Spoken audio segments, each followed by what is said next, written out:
pumpkin bread pudding with a crunchy cornflake topping. It's so good for dessert and breakfast.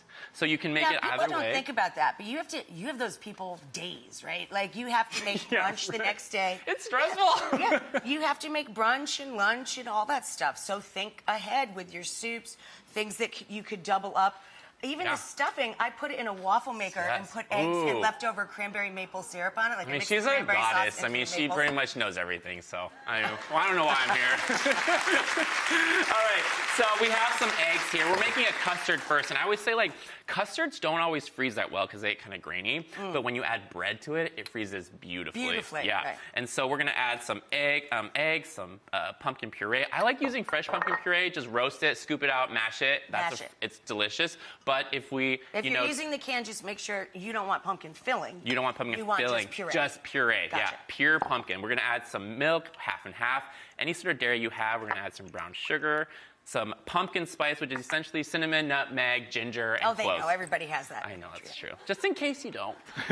Some condensed after milk. the last 10 years, if you don't, I think they come knocking at your door and force it on you. I know, pumpkin spice. We're using condensed milk because that's sweetened and it's delicious. It has a totally different complex flavor. A lot of vanilla. I love vanilla.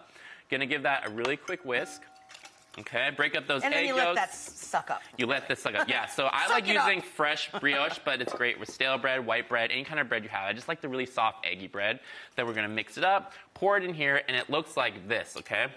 Let it absorb, of course. Let it absorb, yeah. If you wanna let it sit overnight, totally fine. But again, you can kind of just put it in there. I've actually had luck with just doing it straightforward. Straightforward. Then we're gonna mix some cornflakes and some butter. The butter's gonna help it brown a little bit, and this is the crunchy corn topping. Yep.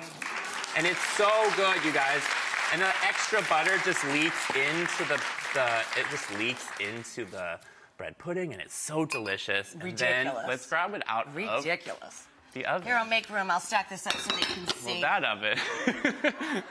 Oh, this one. It ate it. Oh, wait. Which one's? In the middle of...